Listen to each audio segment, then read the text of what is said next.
नमस्कार मित्रों। आज के इस वीडियो में एक बार फिर से आप सभी का बहुत बहुत हार्दिक स्वागत है। आज हम मॉडल टेस्ट पेपर 2 को विस्तृत रूप से, व्याख्यात्मक रूप से और ट्रिक की सहायता से हल करने का प्रयास करेंगे।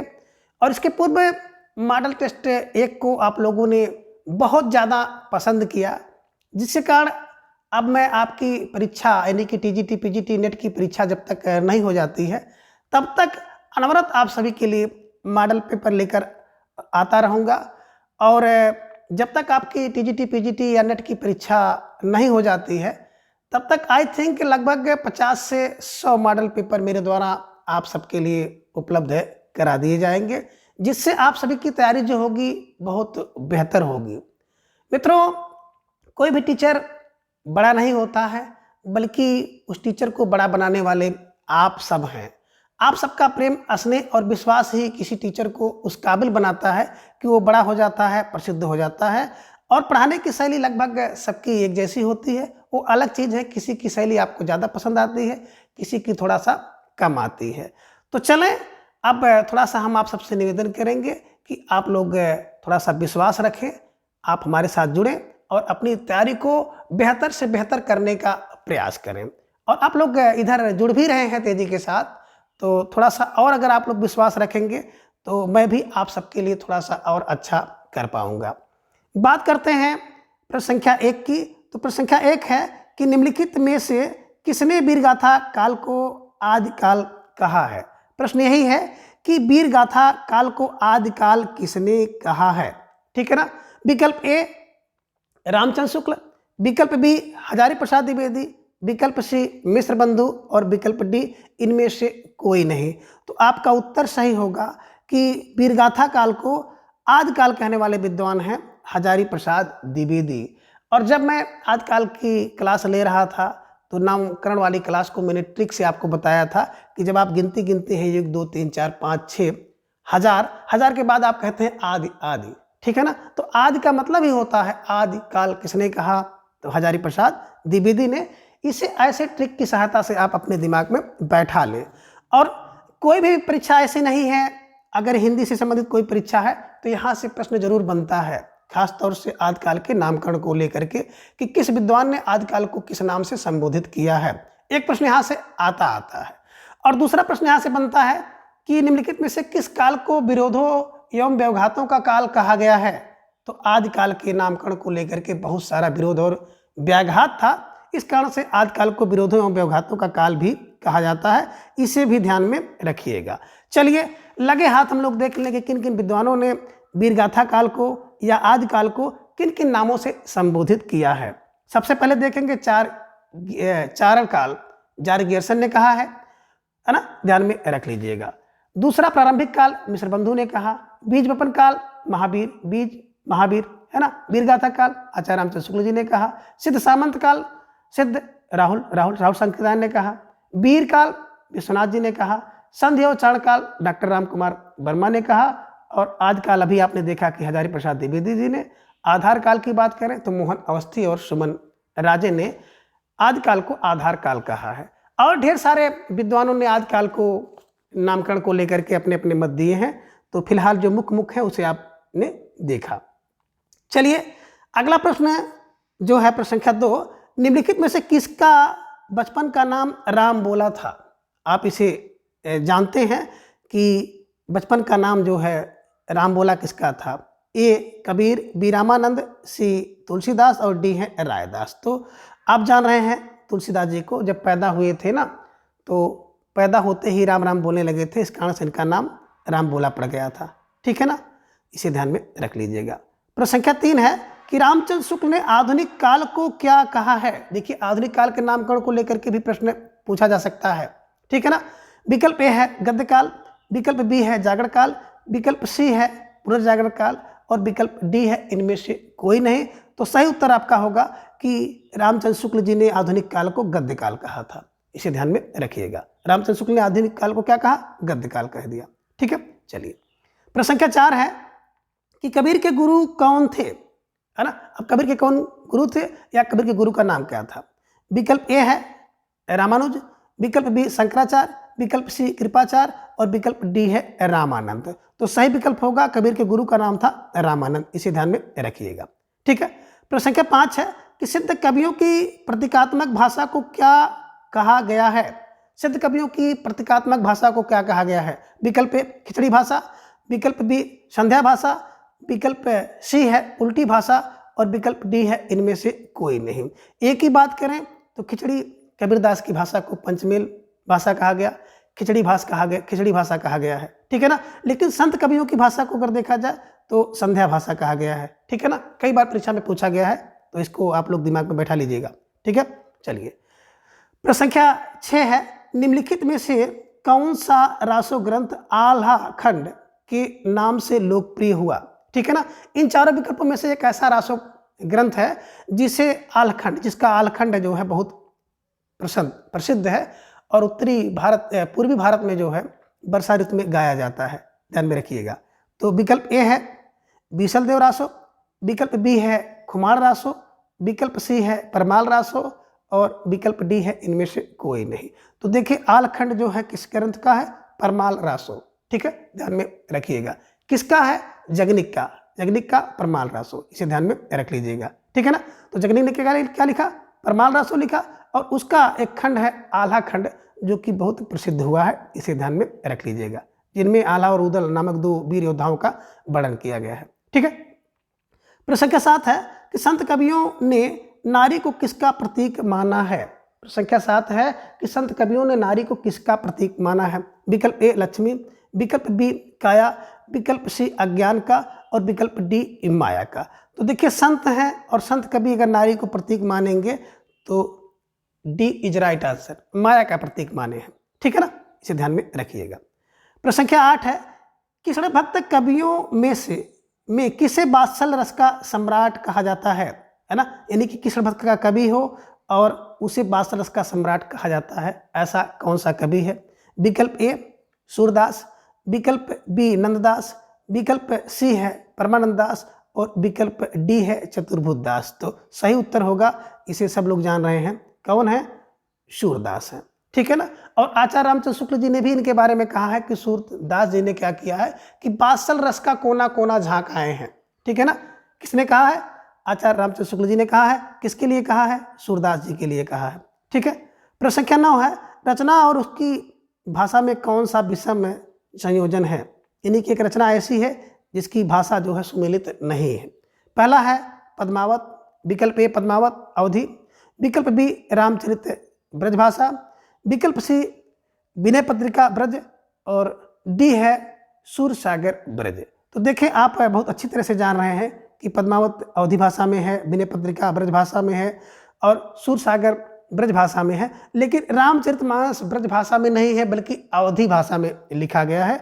तो विकल्प बी इज राइट आंसर कि रामचरितमानस की जो भाषा ब्रज है इसका जो संयोजन है वो विषम है।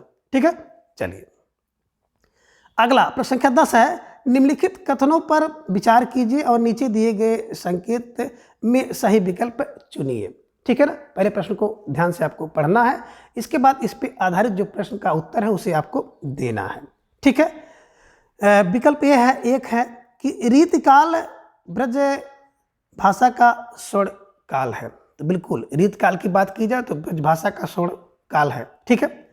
विकल्प 2 है कि रीतिकाल में काव्य का प्रयोजन कला काल के लिए किया गया था। प्रश्न मॉडल संख्या 1 में आपने देखा था, ये भी सही है। अब तीसरा जो इनका कथन है वो है रीतकाल में प्रबंध काव्य की रचना हुई। तो भैया ये गलत है ना। रीतकाल में केवल प्रबंध काव्य की रचना ही नहीं हुई है। ठीक है ना, ये गलत है। और चौथा है घनानंत रीति मुक्त कवियों में सर्वश्रेष्ठ कवि हैं। ठीक है ना, बिल्कुल सही है। तो आपने क्या देखा, केवल विकल्प 3 गलत है, बाकी सभी सही हैं। तो कथन 1 देखिए, 1 2 3 सत्य है, शेष असत्य नहीं। विकल्प बी 2 3 4 सत्य से असत्य गलत है। विकल्प सी आपका सही होगा, कथन 3 असत्य है, बाकी सभी सत्य हैं।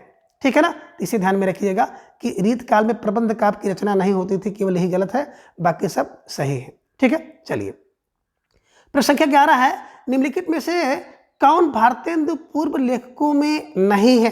अब देखिए 4 विकल्प दिए गए हैं, इनमें से एक ऐसे हैं जो कि भारतेंदु पूर्व लेखक में नहीं थे।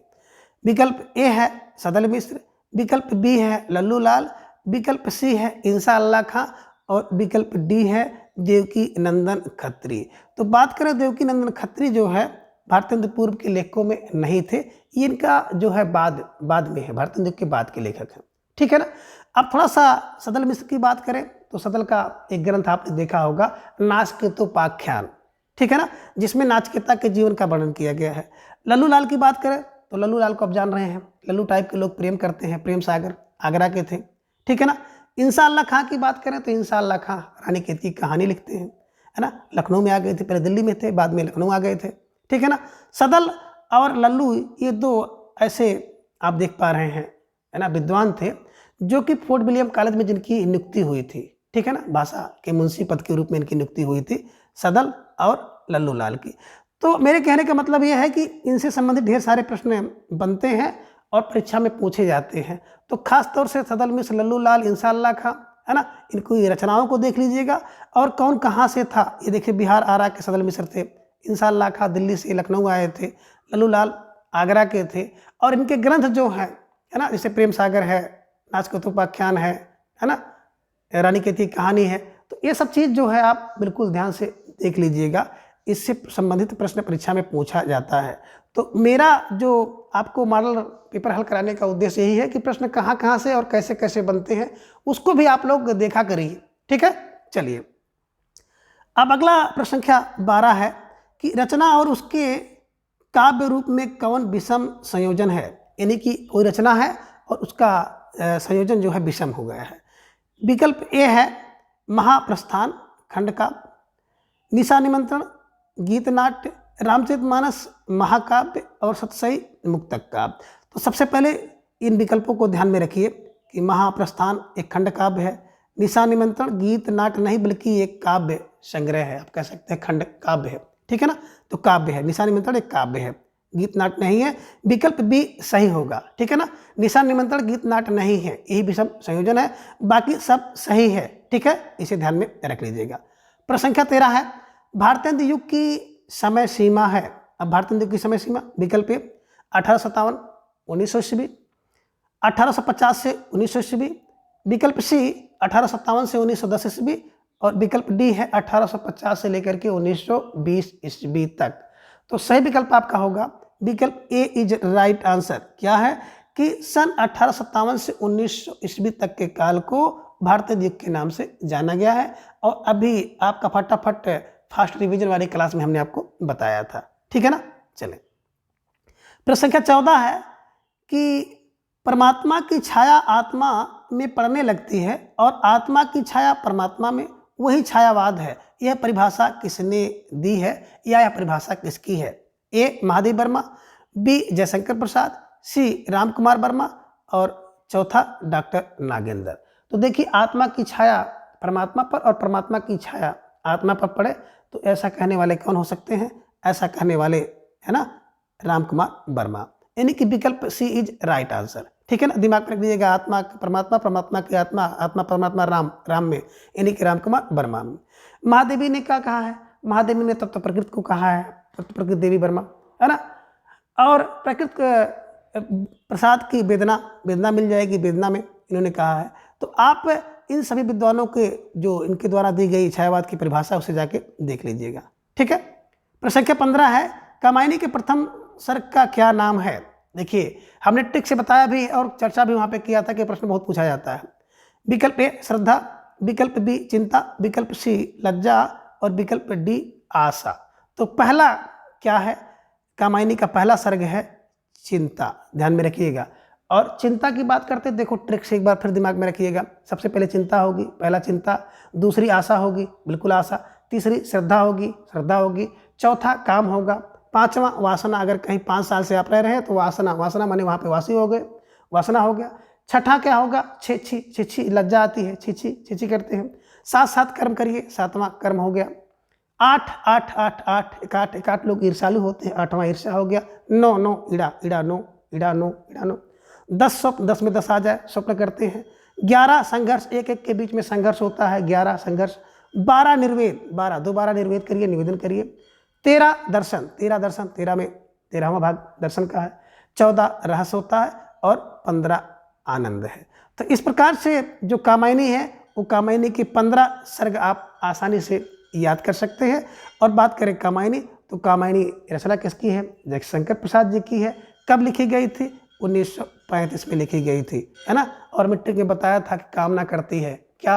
हे भगवान अब 3-5 ना हो, ठीक है ना, अब 3-5 ना हो। तो ध्यान में रख लीजिएगा कि कामना करते हैं हे भगवान अब 3-5 ना हो। तो 1903-5 का मतलब 3-5 है ना 35, ध्यान में रख लीजिएगा। 15 सर्ग है, शांत रस इसमें है और आनंद दर्शन है। एक प्रश्न यहाँ से और बनता है, थोड़ा टाइम आपका हम जरूर लेंगे, लेकिन ये भी सही है कि इससे ज़्यादातर जो प्रश्न बनते हैं उसको भी यहीं पर हम लोग चर्चा करते चलेंगे। छायावाद का उपनिषद, है ना, किसने कहा था? बात किया जाए कामायनी को छायावाद का उपनिषद किसी ने कह दिया था, है ना। आपके दिमाग में कुछ बना? शांति प्रिय द्विवेदी, यानी कि शांति से उन्होंने क्या कह दिया कि छायावाद का क्या है? उपनिषद है। कौन? कामायनी, ठीक है, ध्यान में रख लीजिएगा। प्रश्न संख्या 16 है कि रेडियो एकांकी का दूसरा नाम क्या है? अब देखिए रेडियो एकांकी का दूसरा नाम भी कुछ होगा।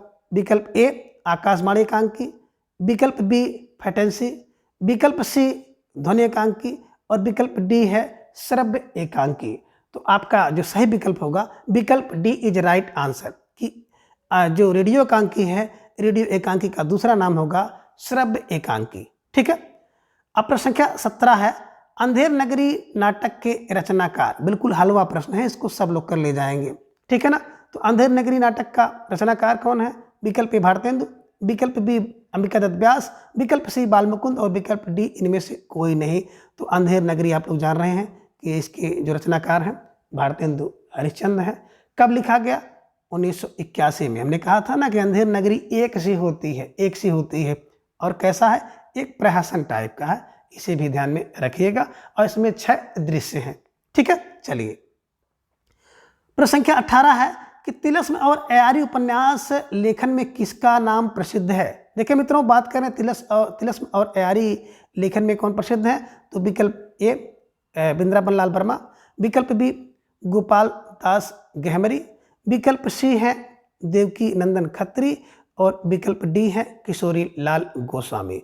तो सही विकल्प आपका होगा विकल्प सी इज राइट आंसर है कि देवकी नंदन खत्री जो है तिलस्म और अयारी उपन्यास लिखते थे, ठीक है ना, इसके लिए वो प्रसिद्ध थे। तो दिमाग में बैठा लीजिएगा तिलस्म और अयारी, तिलस्म और अयारी कौन? देवकी कर सकते हैं, देवकी देव कर सकते हैं, देवकी होती है, ठीक है ना। गोपाल दास गहमरी की बात करें तो भैया ये तो जासूसी उपन्यास लिखते थे, ठीक है ना। वृंदावन लाल की वर्मा करें तो भैया वृंदावन वर्मा जी की जान है ऐतिहासिक उपन्यासकार के रूप में बहुत प्रसिद्ध है, ठीक है। चलिए प्रश्न संख्या 19 है कि सरस्वती पत्रिका कहाँ से निकलती थी? विकल्प ए है बनारस, विकल्प बी इलाहाबाद, विकल्प सी लखनऊ और विकल्प डी कलकत्ता। तो सही उत्तर होगा आपका कि सरस्वती पत्रिका इलाहाबाद से निकलती थी। सरस्वती इलाहाबाद से ही निकलती हैं, है ना। क्यों? क्योंकि ढेर सारे छात्र तैयारी करें, दिमाग में रख लीजिएगा कि सरस्वती इलाहाबाद से निकलती हैं, तभी तो लोग इलाहाबाद जाकर तैयारी करते हैं, ठीक है। और 1903 से 1920 तक जो है महावीर प्रसाद द्विवेदी जी ने इसका संपादन किया था, ठीक है।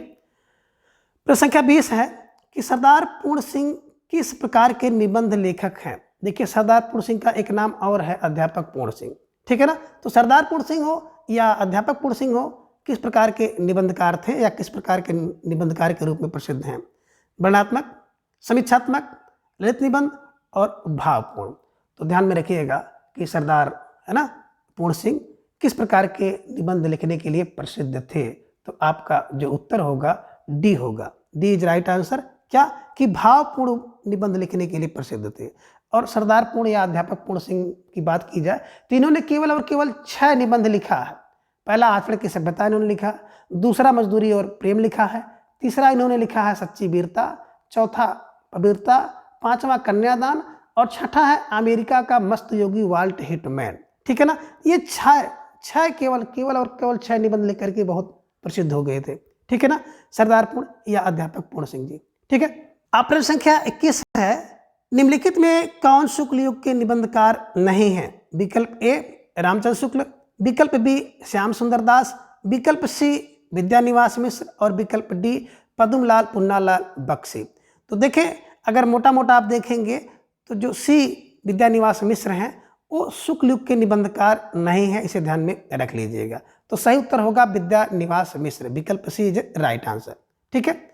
प्रश्न संख्या 22 है कि हिंदी कहानी में फ्लैशबैक का प्रयोग किसने किया है। 4 विकल्प दिया गया है। विकल्प ए चंद्र शर्मा गुलेरी, विकल्प बी प्रेमचंद, विकल्प सी जयशंकर प्रसाद और विकल्प डी है इंसा अल्लाह खान। तो देखिए मित्रों, अगर बात करें फ्लैशबैक शैली में तो प्रयोग किया है विकल्पों में से सबसे, है ना, चंद्र शर्मा गुलेरी जी ने किया है। किसमें किया था? उसने कहा था कहानी में किया था। उसने कहा था कहानी कब लिखी गई? 1915 में लिखी गई। और हमने इसको आपको ट्रिक से भी बताया है ना, कि उसने मुझसे क्या कहा? 15 बार कहा था। ठीक है ना, तो ये ध्यान में रख लीजिएगा। उसने कहा था कहानी, है ना, कैसे लिखी गई है?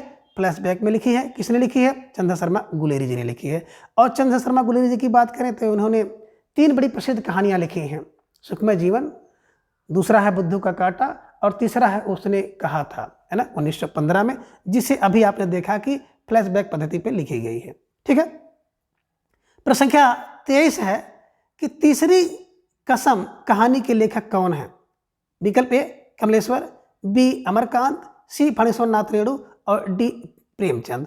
तो सही विकल्प होगा तीसरी कसम के जो लेखक हैं सी Phanishwar Nath Renu is right answer. ठीक है ना, तो तीसरी कसम के लेखक कौन है? फणीश्वर नाथ रेणु। प्रश्न संख्या 24 है गोपाल दास गहमरी किस प्रकार के उपन्यास लेखन के लिए प्रसिद्ध हैं। गोपाल दास गहमरी, विकल्प ए तिलस्मी, विकल्प बी जासूसी, विकल्प सी पौराणिक और विकल्प डी है ऐतिहासिक। तो अभी आपने ऊपर देखा था कि गोपाल दास गहमरी जो है जासूसी उपन्यास के लिए प्रसिद्ध है। देवकीनंदन खत्री की बात करें, तिलस्मी और अयारी। ठीक है, ध्यान में रखिएगा। प्रश्न संख्या 25 है कि उपन्यास और उसकी शैली में किसका विषम संयोजन है। यानी कोई एक उपन्यास है और उसका विषय की बात की जाए, शैली की बात की जाए तो सही सुमेलित नहीं है। गोदान बिल्कुल यथार्थवादी है, महिला आंचल आंचलिक है, मृगनयनी ऐतिहासिक है, परख आदर्शवादी। तो देखें इसमें विकल्प जो डी है परख आदर्शवादी उपन्यास नहीं है, यही विकल्प सही है, यानी कि इसका जो संयोजन है वो विषम है। ठीक है। प्रश्न संख्या 26 है अंधा युग किस प्रकार की नाट्य रचना है।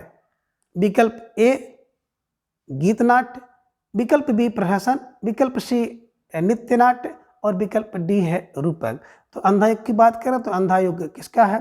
धर्मवीर भारती जी ने लिखा है और यही एक गीत नाट्य है। तो विकल्प ए इज राइट आंसर कि अंधा युग एक गीत नाट्य है। ठीक है, इसे ध्यान में रख लीजिएगा।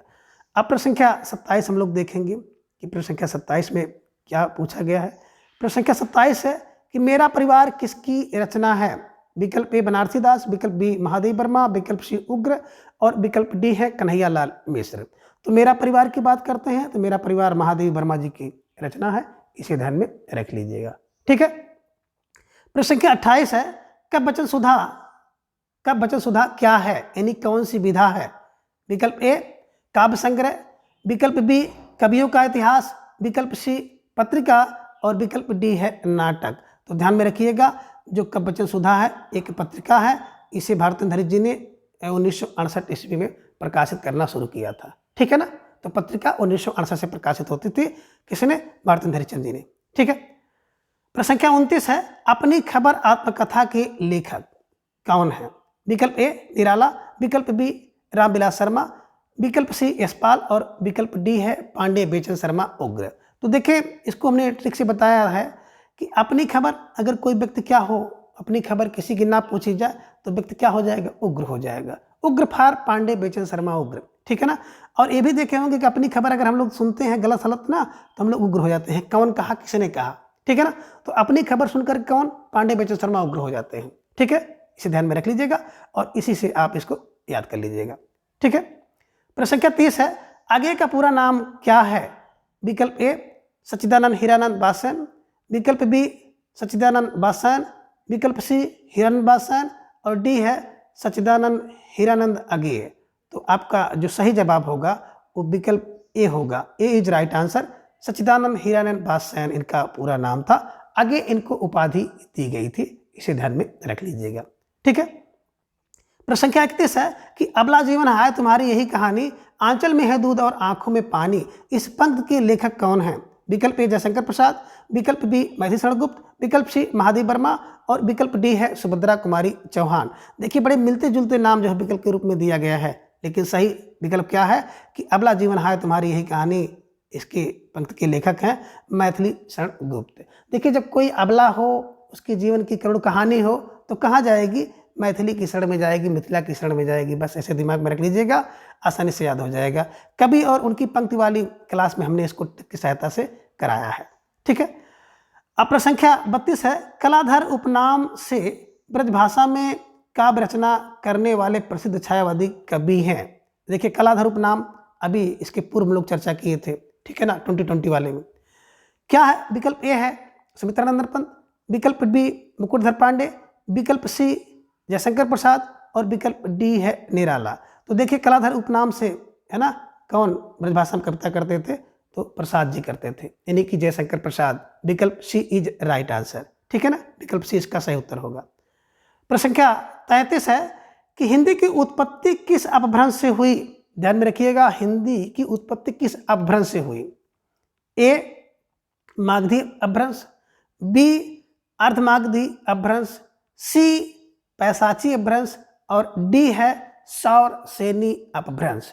तो आपका सही उत्तर होगा सौर सेनी अपभ्रंश, यानी कि विकल्प डी इज राइट आंसर। अब सौर सेनी के जब क्लास आप ले रहे थे भाषा विज्ञान की, तो हमने उसमें बताया था कि सौर सेनी का ट्रिक बनाया था कि शेर को देख करके पारा गुम हो गया, है ना। पा से पश्चिमी, रा से राजस्थानी, गु से गुजराती, मा से मराठी, है ना, गुम, पारा गुम हो गया। दिमाग में रखिएगा, शेर को देख के पारा गुम हो गया, यानी कि सौर सेनी के अंतर्गत पश्चिमी, राजस्थानी, गुजराती, मराठी और पहाड़ी भाषा, है ना, पहाड़ी भाषाएं आती हैं। पैसाची हमने बताया था कि पैसाची पिशाची का जो पंजा लंबा होता है, पंजाबी और लहंदा आते हैं।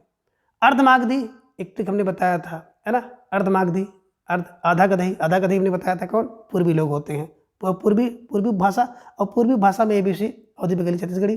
ठीक है ना। महागधी, मागधी को हम लोग कहा, हमने ट्रिक बनाया था महागधी कौन? बिहारी। तो बिहारी में कौन है? मैम भोजपुरी है, मैथिली मगही और भोजपुरी। तो ये सब ट्रिक से हमने बिल्कुल विस्तृत रूप से आपको इसकी क्लासें हल कराई है, आप लोग जाकर वहाँ से देख सकते हैं। प्रश्न संख्या 34 है कि सूची 1 को सूची 2 से सुमेलित कीजिए तथा नीचे दिए गए संकेत में सही विकल्प बताइए। विकल्प ए है पूर्वी हिंदी,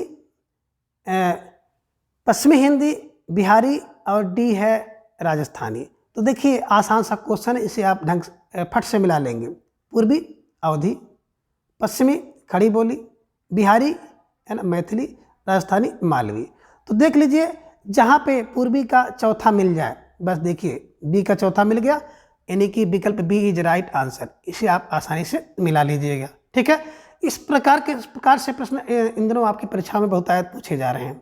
ठीक है, चलिए। प्रश्न संख्या 35 है कि संविधान में हिंदी को कहा गया है, वाक्य में रिक्त स्थान की पूर्ति कीजिए। विकल्प ए राष्ट्रभाषा, विकल्प बी आर्य भाषा, विकल्प सी राजभाषा और विकल्प डी है संपर्क भाषा। तो संविधान में हिंदी को कहा गया है, सही विकल्प होगा विकल्प सी राजभाषा। और जब भी संवैधानिक बात आ जाए, खासतौर से हिंदी भाषा की, तो वहाँ पे हम लोग एक बार फिर से देखते चलेंगे 343 से लेकर के 300 कितने है ना 51 अनुच्छेद, भाग 17 भाग में, अनुसूची 8 है और कितनी भाषाएं? 22 भाषाएं हैं। और 14 सितंबर 1949 को है ना हिंदी को क्या कहा गया था, है ना, भाषा दिवस मनाया जाता है। अब प्रश्न संख्या 36 है, भाषा के अर्थ में हिंदी का प्रयोग सर्वप्रथम किसने किया? देखिए कह रहे हैं कि हिंदी का प्रयोग सबसे पहले किसने किया भाषा के अर्थ में? तो विकल्प ए अमीर खुसरो, विकल्प बी भारतेंद्र चंद, विकल्प सी इंसान खां और विकल्प डी है राम प्रसाद निरंजनी। तो हिंदी का प्रयोग की बात की जाए तो अमीर खुसरो ने सबसे पहले किया था। ठीक है। प्रश्न संख्या 37 है कि निम्नलिखित में राज्य और राजभाषा कौन सा विषम संयोजन है? इसमें एक ऐसा है जो राज्य और राजभाषा उसका सही सम्मिलित नहीं है। विकल्प ए आंध्र प्रदेश, तेलुगु, विकल्प बी गुजरात गुजराती, विकल्प सी हरियाणा हिंदी, विकल्प डी उत्तरांचल और कुमायूनी। देखिए यही सही संयोजन नहीं है, उत्तरांचल और कुमायूनी ये गलत है, इसे ध्यान में रख लीजिएगा। ठीक है। प्रश्न संख्या 38 है कि प्रारंभ में कितने वर्ष के लिए अंग्रेजी को सरकारी कामकाज के लिए भाषा बनाया गया था? विकल्प ए 10 वर्ष, विकल्प बी 15 वर्ष, विकल्प सी 12 और विकल्प डी था अनिश्चित काल। तो सही उत्तर आपका होगा विकल्प बी 15 वर्ष के लिए। ठीक है, इसे ध्यान में रख लीजिएगा। चलिए प्रश्न संख्या 39 है कि हिंदी भाषा किस लिपि में लिखी जाती है? अब हिंदी भाषा की लिपि, ठीक है ना, सब जान रहे हैं। विकल्प ए ब्रह्मी, विकल्प बी संस्कृत, विकल्प सी नागरी और विकल्प डी वैदिक।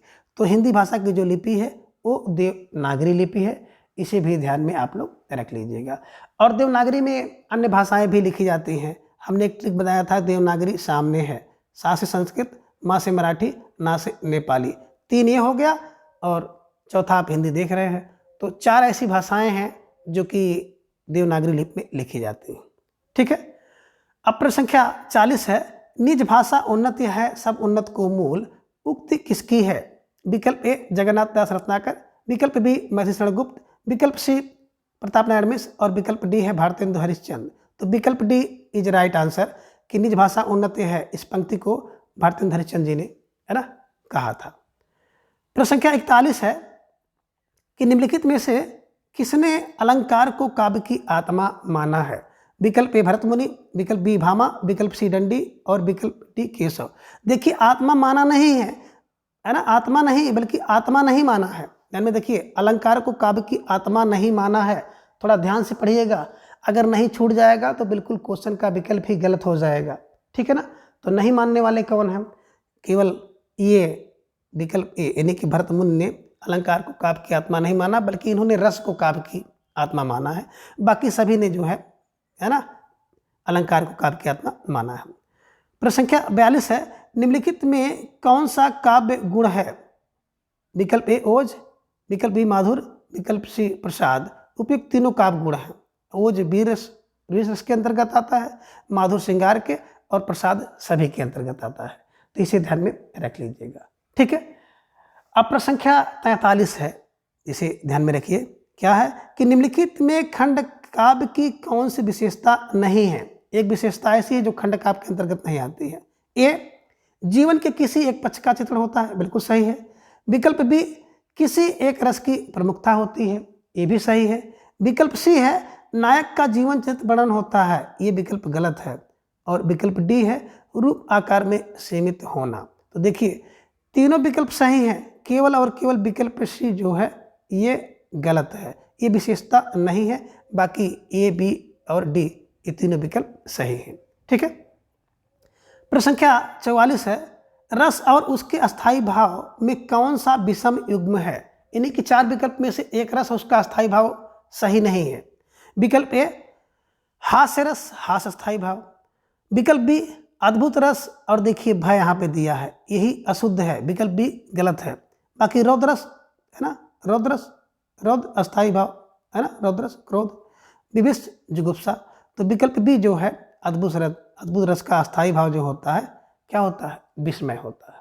ठीक है। और यहाँ पे क्या दिया है? भय दिया है। तो इसलिए विकल्प बी सही होगा, इसका जो विषम संयोग होगा है। ठीक है, इसे ध्यान में रखिएगा। अब आगे चलते हैं, प्रश्न संख्या 45 को देखते हैं कि प्रश्न संख्या 45 कौन सा प्रश्न है। ठीक है ना। कहा है कि कहत नटत रिझत खिजत मिलत लजियात, भरे भवन में करत है नैनन ही शोबात। इस दोहे में रस बताइए। तो सबसे पहले इस दोहा को जानिए, दोहा किसका है? ये दोहा बिहारी जी का है, ध्यान में रख लीजिएगा। और इस दोहे में ये श्रृंगार, बी अद्भुत रस, सी करुण रस और डी शांत रस। तो देखिए यहाँ पे अगर देखा जाए तो श्रृंगार रस है, ध्यान में रख लीजिएगा। प्रश्न संख्या 46 है, कनक कनक ते सौगुनी माँ दक्ता अधिकार, वा खाए बहुराय जग या पाए बहुराय। इस दोहे में कौन सा अलंकार है? इसको बचपन से पढ़ते हम लोग आ रहे हैं। ये बिहारी जी का दोहा है और इसमें यमक अलंकार है। ठीक है ना। तो ये उपमा, विश्लेष, डी ये सब गलत है। सही उत्तर है यमक अलंकार है। और इसमें ध्यान रखिएगा काव्यलिंगी अलंकार भी है, ध्यान में रख लीजिएगा। कभी कभी पूछ लिया जाता है। अभी हाल में एक परीक्षा हुई थी, है ना, टीजीटी यूपी में हुई थी, तो उसमें ये प्रश्न पूछा गया था और विकल्प उसमें काव्यलिंगी अलंकार का था। ठीक है। प्रश्न संख्या 47 है, किस छंद में पहले 2 चरण दोहा और उसके बाद 2 चरण जो होते हैं रोला के होते हैं? विकल्प ए हरगीत का, विकल्प बी कुंडलिया, विकल्प सी चौपाई और विकल्प डी है बसंत तिलका। तो बसंत तिलका की बात की जाए यहाँ पर, तो देखिए दोहा और है ना रोला, हमने कहा था डोरा, डोरा से क्या बांधा जाता है, बोले कुंडलिया। देखिए कुंडल जो बांधी जाती है कान में पहनी जाती है, अगर टूट जाए डोरा से बांध लीजिए, धागा से बांध लीजिए, बस दिमाग में ही रख लीजिएगा डोरा से, यानी कि कुंडलिया इज राइट आंसर। कुंडलिया में दोहा और रोला, ठीक है ना, दोनों के छंद होते हैं। ठीक है, चलिए अब प्रश्न संख्या 48 है कि लख मुख जिसका मैं आज लो जी सकूं, वह हृदय हमारा नेत्र तारा कहाँ में कौन सा छंद है? विकल्प ए मालिनी, विकल्प बी गीत का, विकल्प सी हरिगीत का और विकल्प डी इंद्र ब्रजा। तो देखिए इसमें अगर आप गिनेंगे मोटा मोटा ना तो 15 बाण आपको दिखाई देंगे, है ना, इसलिए ये मालिनी छंद है। क्या रखिएगा, मालिनी छंद है। ठीक। प्रश्न संख्या 49 है, एक उपयुक्त चित्र आप देख पा रहे हैं, ये चित्र किसका है? तो इसको बताने की आवश्यकता किसी को नहीं है, सभी लोग जान रहे हैं।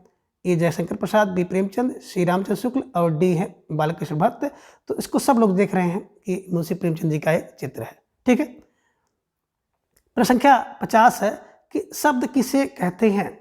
विकल्प ए है एक या एक से अधिक ध्वनि समूह को, विकल्प बी है एक या एक से अधिक वर्ण समूह को, विकल्प सी है सार्थक वर्ण समूह को और विकल्प डी है ध्वनि की लघुत्तम इकाई को। तो विकल्प सी इज राइट आंसर कि सार्थक वर्णों के सार्थक समूह को आप क्या कहते हैं? सब। ठीक है ना, ध्यान में रख लीजिएगा। प्रश्न संख्या 51 है, निम्नलिखित में से कौन तद्भव तत्सम का विषम संयोजन है? अश्रु आंसू, कुंभकार कुम्हार, हस्ती हाथ, नारिकेल नारियल। तो देखिए हस्ती हाथ जो दिया है, ये हस्ती हाथ नहीं होता बल्कि हस्ती का हाथी होना चाहिए था, इसे ध्यान में रखिएगा, यही विकल्प गलत है। तो विकल्प सी इज राइट आंसर। ठीक। प्रश्न संख्या 52 है, निम्नलिखित में कौन देशज शब्द नहीं है? एक शब्द ऐसा है जो देशज नहीं है 52 में।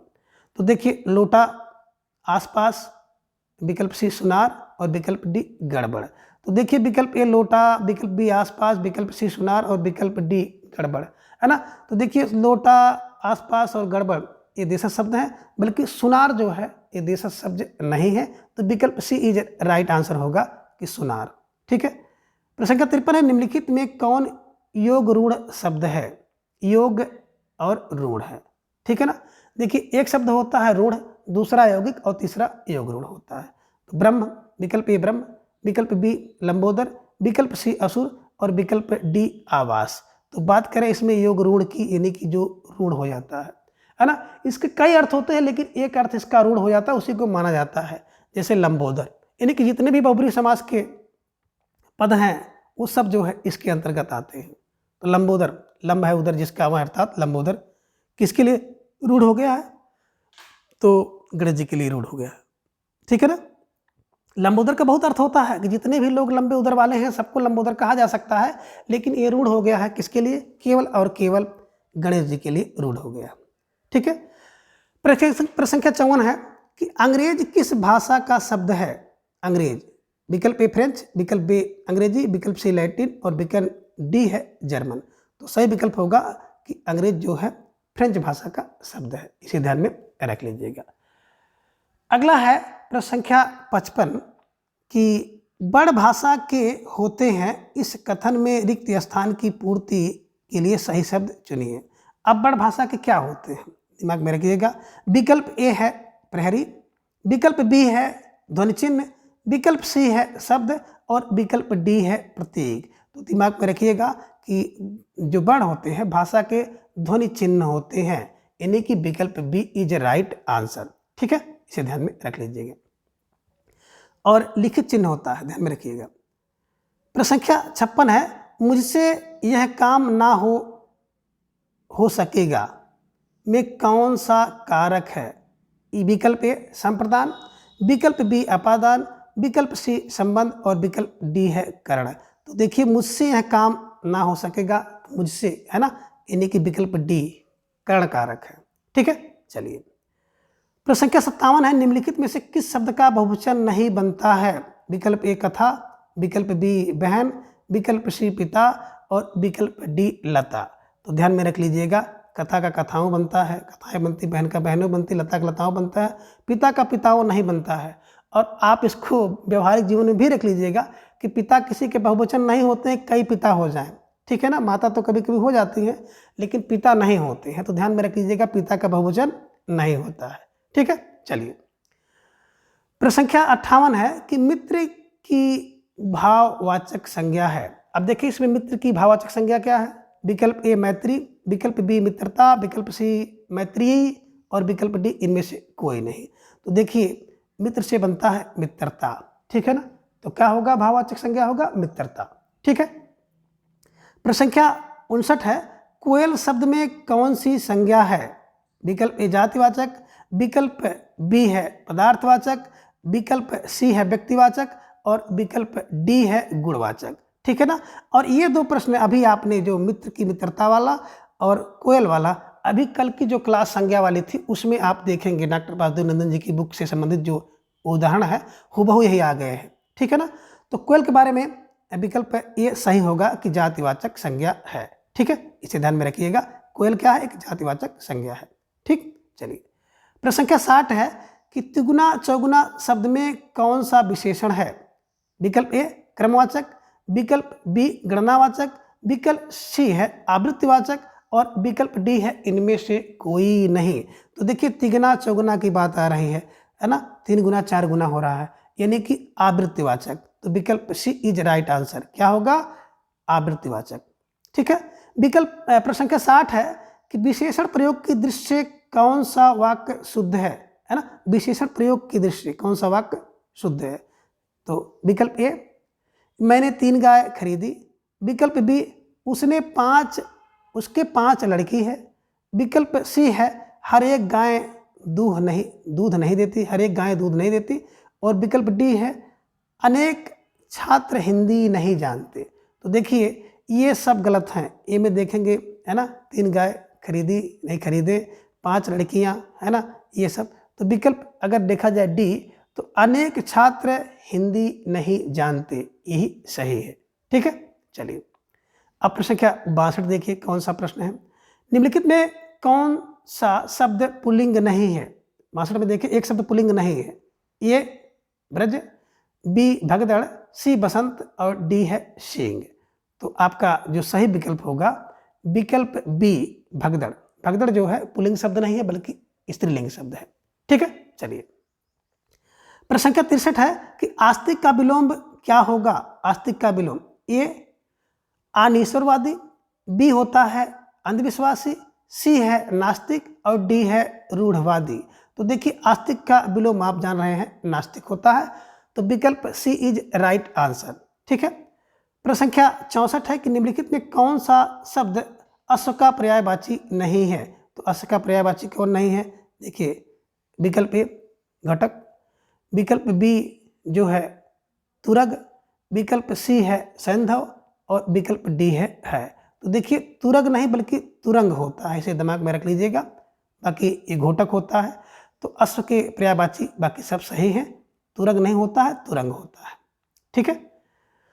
प्रश्न संख्या 65 है, कलेजा मुंह को आना मुहावरे का अर्थ है? विकल्प ए मिचली आना, विकल्प बी है अत्यधिक घबरा जाना, विकल्प सी है चक्कर आना और विकल्प डी है डर जाना। तो देखिए, कलेजा मुंह को आना, इसका जो मुहावरे का क्या अर्थ है? तो इसका मतलब होता है अत्यधिक घबरा जाना। इसका अर्थ क्या हो गया? अत्यधिक घबरा जाना, ठीक है। प्रश्न संख्या 66 है, होनहार बीरवान के होत चीकने पात कहावत का अर्थ क्या है? विकल्प ए समृद्धशाली होना, विकल्प बी अच्छी फसल होना, विकल्प सी महानता के लक्षण बचपन से ही दिखना और विकल्प डी है बचपन से ही धनवान होना। तो देखिए, बात करें होनहार बीरवान के होत चीकने गात, तो इसका अर्थ है कि जो महानता के लक्षण बचपन से ही दिखाई देने लगते हैं, दिखने लगते हैं। तो विकल्प सी इज राइट आंसर, ठीक है। अगला है प्रश्न संख्या 67, आवास और आभास में अर्थभेद कौन सा है? ठीक है ना। विकल्प ए घर चिंता, विकल्प बी है मकान सुगंध, विकल्प सी मकान और प्रतीक, और विकल्प डी है मकान और झलक। देखिए आवास माने मकान होगा और आभास माने होता है झलक। ठीक है, इसे ध्यान में रख लीजिएगा। ठीक है, तो आपने क्या देखा कि आवास और आभास। ठीक है, ध्यान में रख लीजिएगा। प्रश्न संख्या 68 है कि पलक झपकाए बिना एकटक देखना वाक्यांश के लिए एक शब्द है। ठीक है ना, इसे आप विकल्प ए निनिर्मेष, विकल्प बी घूरना, विकल्प सी है एक दृष्टि, और विकल्प डी है सत दृष्टि। इसे भी वाक्यांश के एक शब्द वाली क्लास में देख सकते हैं।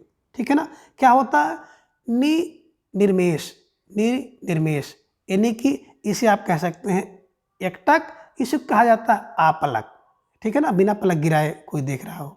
ठीक है, प्रश्न संख्या 69 है कि समान अर्थ छोड़कर विशिष्ट अर्थ प्रकट करने वाले शब्द में कौन सा समास होता है। विकल्प ए अव्ययी भाव, विकल्प बी बहुब्रीहि, विकल्प सी द्वंद्व, और विकल्प डी है द्विगु समास। तो देखिए विशिष्ट अर्थ छोड़ के समान अर्थ देता है तो उस समास का नाम होता है क्या, बहुब्रीहि समास। ठीक है ना।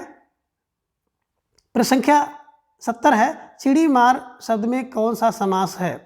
विकल्प ए द्विगु, विकल्प बी क्रमधारय, विकल्प सी तत्पुरुष, और विकल्प डी है बहुब्रीहि। देखिए चिड़ी मार का मतलब हो गया चिड़ियों को मारने वाला, कौन, तत्पुरुष समास। ठीक है। प्रश्न संख्या 71 है कि निम्नलिखित में कौन सा जो वाक्य है शुद्ध है। विकल्प ए कई रेलवे के कर्मचारी गिरफ्तार हुए, बिल्कुल हमने बताया था वाक्य शुद्धि वाले में, आप ध्यान से जाके देखिएगा, कई रेलवे के नहीं बोले, रेलवे के कई कर्मचारी गिरफ्तार हुए। दूसरा है छात्रों ने मुख्य अतिथि को अभिनंदन पत्र प्रदान किया, बिल्कुल गलत था, हमने बताया था कि छात्र जो हैं छोटे हैं, अतिथि को देंगे तो मुख्य अतिथि को अभिनंदन पत्र प्रदान नहीं करेंगे, अर्पण करेंगे। ठीक है ना। विकल्प सी मैं रोज गाने की कसरत नहीं करता हूँ, गलत है, कसरत नहीं होता है बल्कि अभ्यास करता हूँ, ये भी हमने बताया था। और विकल्प डी साहित्य और जीवन का अभिन्न संबंध है, यही सही है। बिल्कुल वासुदेव, डॉक्टर वासुदेव नंदन जी की बुक से ही संबंधित सारे उदाहरण आप दिखाई दे रहे हैं। ठीक है ना, तो बिल्कुल उस क्लास को आप लोग बिल्कुल देखिए। ठीक है, चलिए प्रश्न संख्या 72 है निम्नलिखित में से कौन सा शब्द शुद्ध है। तो देखिए आशीर्वाद, आशीर्वाद और आशीर्वाद और आशीर्वाद। तो देखिए जो शब्द शुद्धि में बताया गया है कि आशीर्वाद होता है। ठीक है ना, ध्यान रखिएगा, हमेशा ध्यान रखिएगा, आशीर्वाद यही है। ठीक है, चलिए तो विकल्प सी जो है इसका सही होगा। प्रश्न संख्या 73 है कविंद्र में कौन सी संधि है। कविंद्र में कौन सी संधि है। पहला है दीर्घ संधि, दूसरा बात करते हैं वृद्ध संधि, तीसरा गुण संधि, चौथा है एण संधि। तो देखिए अगर कविंद्र की बात की जाए तो कवि धन इंद्र, कवि धन इंद्र हो गया कविंद्र, छोटी ई और बड़ी ई है ना, ह्रस्व ई और दीर्घ ई दोनों मिलकर के दीर्घ हो गया, तो संधि कौन सी हो गई, दीर्घ स्वर संधि। ठीक है ना, इसे ध्यान में रख लीजिएगा। प्रश्न संख्या 74 है कि निम्नलिखित में किस वाक्य में विस्मयादि बोधक चिन्ह का सही प्रयोग है। विकल्प ए आहा कितना सुंदर दृश्य, आह कितना तड़पाकर मारा है, सी अरे मूर्ख कभी तो अक्ल से काम ले, और विकल्प डी है उपयुक्त सभी। तो उपयुक्त डी सही है ना, सारे के सारे विकल्प सही हैं, इसलिए विकल्प डी इज राइट आंसर, उपयुक्त सभी। ठीक है ना, सब में विस्मयाद बोधक चिन्ह लगा हुआ है और सारे के सारे जो है विस्मयाद बोधक वाक्य हैं। ठीक है। प्रश्न संख्या 75 है कि निम्नलिखित में कौन सा शब्द अशुद्ध है। ठीक है ना, विकल्प ए आजीविका, विकल्प बी छिपकली, विकल्प सी शांति, और विकल्प डी है गृहिणी। तो देखिए मित्रों जो छिपकली है इस रूप में नहीं लिखी जाती है बल्कि छिपकली होती है, छिपकली नहीं होती है, शुद्ध ये होगा, तो ये शब्द अशुद्ध है, विकल्प बी इज राइट आंसर, छिपकली अशुद्ध है। ठीक है। प्रश्न संख्या 76 है यद्यप का संध विच्छेद है। यद्यप का संध विच्छेद, विकल्प ए यदि धन पी, विकल्प बी यदि धन अप, विकल्प सी है यदि धन अपि, और विकल्प डी है यदि धन अपि। तो विकल्प सी इज राइट आंसर है, यदि धन अपि बराबर हो जाएगा यद्यप। ठीक है। प्रश्न संख्या 77 है कि नैषधीय चरितम की कथा वस्तु महाभारत के किस पर्व से संबद्ध है। विकल्प ए भीष्म पर्व, विकल्प बी सभा पर्व, विकल्प सी शांति पर्व, और विकल्प डी है वन पर्व। तो आपका सही विकल्प होगा वन पर्व से। ठीक है, इन्हीं की नैषधि चरितम की कथा वस्तु महाभारत के वन पर्व से संबंधित है। ठीक है। प्रश्न संख्या 78 है, श्रीहर्ष किस राजा की सभा में पंडित थे? विकल्प ए समुद्रगुप्त, विकल्प बी जयचंद, विकल्प सी है चंद्रगुप्त और विकल्प डी है इनमें से कोई नहीं। तो देखिए बात करते हैं श्रीहर्ष की, तो श्रीहर्ष के जो राजा थे उनका नाम था जयचंद। ठीक है, ध्यान में रखिएगा। प्रश्न संख्या 79 है कि महाकाव्य की बृहत्त्रयी में कौन सा महाकाव्य नहीं है? विकल्प ए रघुवंशम, विकल्प बी कृतार्जुनीयम, विकल्प सी शिशुपाल वधम और विकल्प डी है नैषध चरितम। तो देखिए मित्रों, हमने बताया था कि बृहत्त्रयी में किशुन है, किशुन, यानी की से किरात, सु से शिशुपाल वध, ना से नैषधि चरितम। बृहत्त्रयी में हमेशा किशुन होंगे। और ये जो रघुवंश है ना, ये रघुवंश लघुत्रयी में है। लघुत्रयी में कुमेर हैं, कुमेर, कु से कुमार संभव, मे से मेघदूत और रा से रघुवंशम। ध्यान में रखिएगा। तो लघुत्रयी कुमेर है और बृहत्त्रयी किशुन है ना। इस ट्रिक की सहायता से आप इनको आसानी से याद कर सकते हैं। ठीक है। प्रश्न संख्या 80 है कि शिशुपाल वधम का नायक कौन है? शिशुपाल का वध जिसने किया वही नायक होगा। विकल्प ए शिशुपाल, विकल्प बी अर्जुन, विकल्प सी श्री कृष्ण और विकल्प डी है भीम। तो ध्यान में रख लीजिएगा, जो शिशुपाल का वध कौन करते हैं? श्री कृष्ण करते हैं, तो इसके नायक भी श्री कृष्ण है, इसे ध्यान में रख लीजिएगा। ठीक है। प्रश्न संख्या 81 है, आषाढ़स्य प्रथमे दिवसे कुछ गैप है, इसके बाद पंक्ति किस रचना की है? विकल्प ए ऋतुसंहारम, विकल्प बी रामायण, विकल्प सी दूतवाक्यम और विकल्प डी है मेघदूतम। तो सही जो इसका उत्तर होगा वो उत्तर होगा Meghadutam. Meghadutam is right answer. ठीक है ना। तो विकल्प डी क्या है? मेघदूतम, आषाढ़ में मेघदूत। ठीक है, ध्यान में रखिएगा। प्रश्न संख्या 82 है, निम्नलिखित में द्विगु समास का कौन सा शब्द है? यानी कि द्विगु समास का इसमें एक उदाहरण है। ठीक है। विकल्प ए मुखचंद्र, बिल्कुल कर्मधारय हो गया। त्रिवेदम, त्रिवेदम की बात करेंगे तो बिल्कुल देखिए, है ना, बिल्कुल द्विगु समास है। लोकप्रिय नहीं है, न कहीं भिन्न नहीं है। तो सही विकल्प आपका क्या हो गया? त्रिवेदम, त्रिवेदम द्विगु समास है। ठीक है ना, संख्यावाची द्विगु। प्रश्न संख्या 83 है, हवन सामग्री में कौन सा समास है? विकल्प ए संप्रदान, विकल्प बी अपादान, विकल्प सी संबंध और विकल्प डी अधिकरण। बात करें हवन सामग्री, तो हवन सामग्री का जो विग्रह होगा हवन के लिए सामग्री, तो इसलिए इसमें क्या है? संप्रदान तत्पुरुष समास है। ठीक है, इसे ध्यान में रख लीजिएगा। ठीक है। अब प्रश्न संख्या 84 आप देख पा रहे हैं कि भूत काल के अर्थ में कौन सा लकार प्रयुक्त होता है? लट लकार, लोट लकार, लंग लकार। ठीक है ना। तो विकल्प ए लट लकार, विकल्प बी लिट लकार, विकल्प सी लंग लकार और विकल्प डी है लोट लकार। तो भूतकाल के लिए आप लोग जान रहे हैं, आसान सा प्रश्न है कि लंग लकार का प्रयोग होता है। ठीक है। प्रश्न संख्या 85 है कि रुद्र धातु का लोट लकार प्रथम पुरुष एक वचन रूप कौन सा बनेगा? विकल्प ए रुदतु, विकल्प बी है रुदताम, विकल्प सी है रुदंतु और विकल्प डी है रोदितु। तो विकल्प डी इज राइट आंसर। क्या है? रोदितु। ध्यान में रख लीजिएगा। ठीक है। प्रश्न संख्या 86 है कि नदी शब्द का द्वितीय बहुवचन रूप क्या होगा? नदी शब्द का द्वितीय बहुवचन रूप होगा। विकल्प ए नदीन, विकल्प बी नदी है, विकल्प सी नद्य है और विकल्प डी है नदी भी। तो ध्यान में रखिएगा कि नदी शब्द का द्वितीय बहुवचन जो रूप होता है वो होता है नदी है। ठीक है, ध्यान में रखिएगा। अब प्रश्न संख्या 87 है कि पितरो शब्द किस विभक्ति का है? इसे ध्यान में रखिएगा। तो पितरो शब्द की बात करते हैं, पितरो शब्द किस विभक्ति का है? विकल्प ए प्रथमा द्विवचन, विकल्प बी है द्वितीय द्विवचन, विकल्प सी है उक्त दोनों और विकल्प डी इनमें से कोई नहीं। तो देखिए पितरों की बात करें तो पितरों प्रथमा द्विवचन और द्वितीय द्विवचन दोनों में चलता है, पितरों पितरों। ठीक है ना। तो उक्त दोनों, विकल्प सी इज राइट आंसर। ठीक है, इसे ध्यान में रख लीजिएगा। प्रश्न संख्या 88 है, गजारूढ़ में कौन सी संधि है ना? गज धन आरूढ़, गज धन आरूढ़। तो देखिए आ और आ मिलकर के दीर्घ हो जाते हैं, ठीक है ना। विकल्प ए वृद्धि, विकल्प बी गुण संधि, विकल्प सी यण संधि और विकल्प डी है दीर्घ संधि। तो आपका सही विकल्प होगा दीर्घ संधि, ठीक है। गज धन आरूढ़ बराबर गजारूढ़, ठीक है। प्रश्न संख्या 89 है, इको एड़च सूत्र किस संधि का है? इको एड़च, ठीक है ना। विकल्प ए वृद्धि, विकल्प बी यण, विकल्प सी अयादि और विकल्प डी है पूर्व रूप। तो देखिए इको एड़च जो सूत्र है वो यण संधि का सूत्र है, तो विकल्प बी इज राइट आंसर, ठीक है। प्रश्न संख्या 90 और आज की सीरीज का अंतिम प्रश्न है कि उपरयुक्त का संधि विच्छेद होगा ऊपर धन युक्त, उपधन युक्त, उपरोधन युक्त और उपधन युक्त। तो विकल्प ए इज राइट होगा कि ऊपर धन युक्त बराबर ऊपर युक्त। तो इस प्रकार से ये जो 90 प्रश्न हैं आप इन्हें आसानी से तैयार कर सकते हैं और इससे जो भी प्रश्न संबंधित हैं उसे भी आप लोग तैयार करिएगा।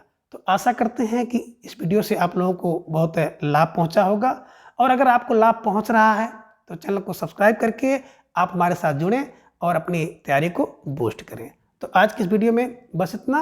अगली वीडियो में फिर हम इसी तरह से किसी नए मॉडल पेपर के साथ उपस्थित होंगे। तब तक के लिए धन्यवाद, नमस्कार, बाय।